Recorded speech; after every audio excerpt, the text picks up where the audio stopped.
Good morning आपको भी and good morning to everyone. बिल्कुल ब्रोकरेजेस रिपोर्ट आई और काफ़ी बुलिश रिपोर्ट है। सभी कह रहे हैं कि आप खरीदारी कर सकते हैं स्विगी पर।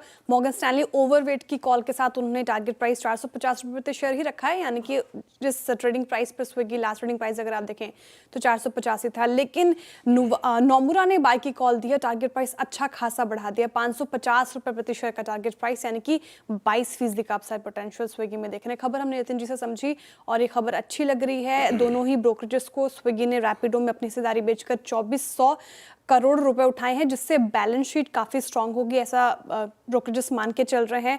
साथ ही स्विगी का इंस्टामार्ट बिजनेस जो है उसको अलग करके बिजनेस स्लम सेल्स बेसिस पर एक नई सब्सिडरी में ट्रांसफ़र करने की भी प्लानिंग चल रही है स्विगी की तरफ से।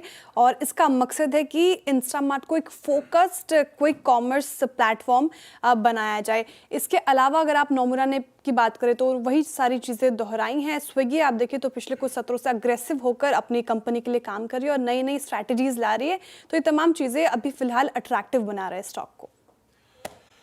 इनफैक्ट सिटी ने सेल की कॉल रख दी है, टारगेट प्राइस जो रखा है 765 का, उसके नीचे ही हालांकि कारोबार कर रहे हैं। अपने बिल्कुल सही का इंडसिंड शानदार मूव के साथ कारोबार करता हुआ नजर आया था हमें कल, लेकिन सिटी कह रहे हैं अब बिकवाली के जो और काफ़ी सारे फैक्टर्स इन्होंने इसके पीछे गिनाए हैं। लीडरशिप चेंजेस जो हमें देखने को मिले, नई CEO CFO की तो नियुक्ति हो चुकी है, लेकिन एग्जीक्यूटिव डायरेक्टर का पद अभी भी खाली है, उस पर फोकस रहेगी कंपनी की।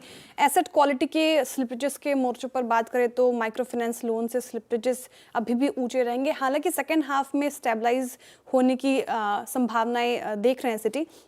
लेकिन आप बात करें क्रेडिट कॉस्ट की तो ये इस बात पे डिपेंड करेगा कि एक्सेलरेटेड राइट ऑफ लोन्स अब कब किया जाता है। इसके अलावा बिजनेस ग्रोथ की बात करें तो व्हीकल फाइनेंस डिमांड बहुत ही कमज़ोर है, साथ ही MFI लोन बुक घट रही है, लेकिन रिटेल के दूसरे सेगमेंट्स और कॉर्पोरेट लोन्स में ग्रोथ में थोड़ा भी बैलेंस हो रहा है। फ़ी इनकम की बात करें तो क्वार्टर वन में फ़ी इनकम बहुत गिर गई थी, जो कि नेगेटिव ट्रिगर है और इसे रीबिल्ड करना कंपनी के लिए काफ़ी इंपॉर्टेंट है, बैंक के लिए काफ़ी इंपॉर्टेंट है। इसीलिए वो कह रहे हैं कि अभी फ़िलहाल तमाम चीज़ें हैं, रिस्क काफ़ी लग रहे हैं, बैंक की एग्जीक्यूशन और strategy under new leadership critical मानी जा रही है, तो ये सब चीज़ें थोड़ा अभी डमाडोल सिटी को लग रही है इंडसइंड बैंक में। मारुति पे काफ़ी बुलिश रिपोर्ट है, अशोक पर थोड़ी न्यूट्रल की कॉल है। मारुति से शुरुआत कर लेते हैं। गोल्डमैन की रिपोर्ट कह रहे हैं कि खरीदारी की इनफैक्ट अपग्रेड किया है न्यूट्रल से, अब बाय की कॉल रख दी है। टारगेट प्राइस भी शानदार बढ़ाया, 18,900 रुपये प्रति शेयर का टारगेट प्राइस, यानी कि 17% का अपसाइड पोटेंशियल मारुति सुजुकी में गोल्डमैन को नजर आ रहा है। काफ़ी ज़्यादा पॉइंट्स उन्होंने इसके पीछे बताए हैं। तो एंट्री लेवल कार्स की डिमांड बढ़ने वाली है, GST कट, प्राइस चेंजेस, और वो पहले दिन हमें सेल्स में भी देखने को मिला। न्यू लॉन्चेस जो हुए हैं, victorious SUV e Vitara electric 2.5 साल के बाद लॉन्चेस आए, तो इस मोर्चे पर भी कंपनी अग्रसर होकर काम कर रही है।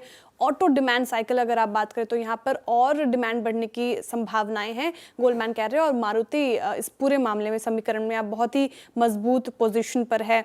लो कार्बन डाइऑक्साइड रिस्क है, जो फाइनेंशियल 28 में लागू होने वाले कैफे 3 एमिशन रूल्स में मारुति का रिस्क पीयर से काफ़ी कम है, तो यहाँ पे भी कोई डरने की और घबराने वाली बात नहीं है। ग्रोथ आउटलुक की बात करें तो फाइनेंशियल 26 में 5%, 27 में 12% और 28 में 9% का ग्रोथ देख सकते हैं। इंडस्ट्री ग्रोथ से कंसिस्टेंटली ऊपर रहेगी मारुति की ग्रोथ, जो कि सबसे अच्छी चीज़ है।